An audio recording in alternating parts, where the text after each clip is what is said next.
Thanks for joining us for a coffee break in front of the Juniper Cafe inside the TET Center of Creativity and Learning.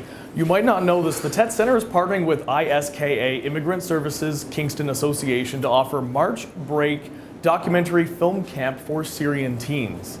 Also, a special kids creativity club for Syrian families next month in partnership with Keys, which is pretty cool. Now, I don't know if we've all read this article. It popped up a couple of days ago in the Toronto Star. Basically what they're saying is that Hollywood A-listers are having a harder time being apolitical, sort of not talking about politics, avoiding the conversation in social media and media interviews. Is this just Hollywood A-listers, or is this kind of like everybody? Are we all having a hard time with this too? I definitely feel like no matter where I am, whether it's at work or at a party or just anywhere really, at the gym, politics is coming up. The American election was very big. The Canadian election was kind of something people were paying attention to this year as well. So I feel as though people are constantly bringing it up. It is a topic of conversation, and they're wondering what your opinion is. You know, how do you feel about it? What do you think of this?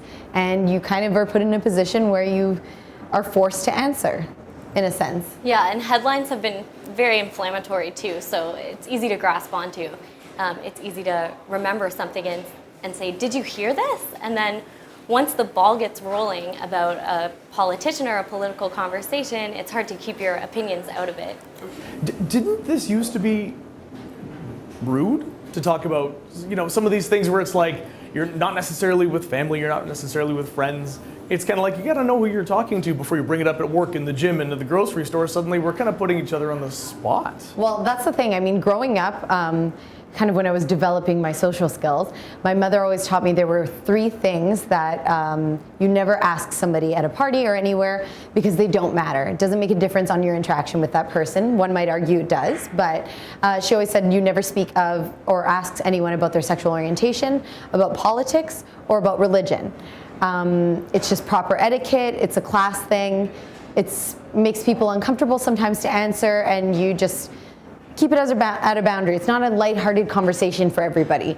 So that's kind of like a different generation's perspective on how we should approach things. However, now I think we're at a point where it's, if you don't answer, if you don't take an opinion on it, you're automatically on the bad guy's side, if that makes sense. People assume that. And I don't know, I mean, Chloe, you must have seen people post on Facebook, and it almost feels sometimes like people are trying to start arguments on social media. We've seen it happen in our feeds, and this is not something people used to do.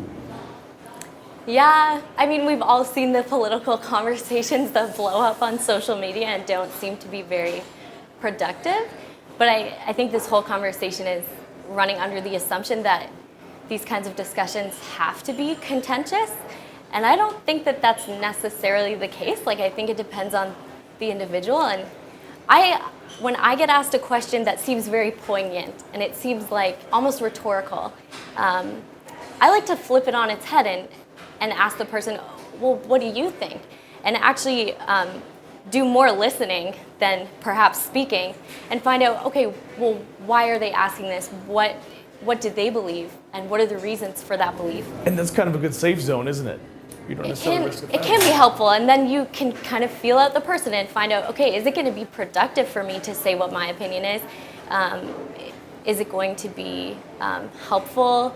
Is there a way that I can pose this in a way that's not offensive or attacking? And people, the offense sort of meter easily goes up. A lot of people sit down and they say, oh yeah, I can handle this conversation, and then 10 minutes later people are shouting and screaming and calling each other names.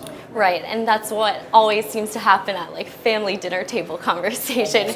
People throw all their inhibitions out the window, and yeah, that can be very tricky to navigate. One would also argue that if you don't have these conversations about difficult topics, then changes are never made. And I think that's why people are speaking out about them a little bit more, because if we talk about them, it's more socially acceptable. People understand each other better. There's more communication. Communication's helpful in any aspect of your life. So that's another aspect of it. But I think going back to those 3 rules that my mother taught me, I think it's just keeping that in your mind and understanding that you might be talking to somebody who's not that comfortable with having that conversation. And they may not want to say that. To you. And a good question, is this a Canadian thing? I'm talking to my neighbor the other day, and she's like, I've for 25 years at work, no one once ever talked about politics, and then I moved to Canada, and suddenly it's something people talk about in the elevator. And she's from the States, and I'm almost wondering, is this something where in Canada we just talk about it more, or is this, or the new generation? I don't know. Where does this come from? I think especially right now, people are very segregated in the States, so I'm sure there is a bit of tippy-toeing around that conversation because people are either passionate one way or passionate another, pro-Trump, anti-Trump.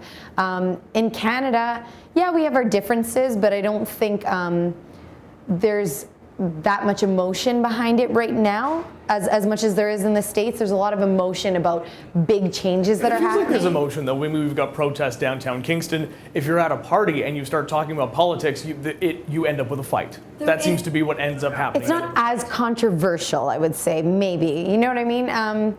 But like, again, like I think fighting reflects more on those individuals than it does necessarily on the topic of conversation or a question of etiquette. I feel like it's possible to be tactful in any situation when talking about any difficult conversation.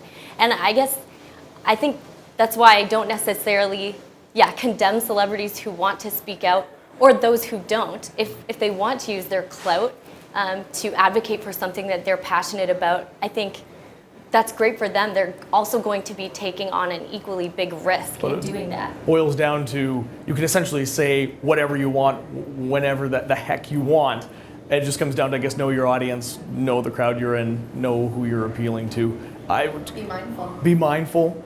And listen a little bit too. What do you think? This is something that is taking up so much time in our social media feeds and in the conversations that we're having with family and friends.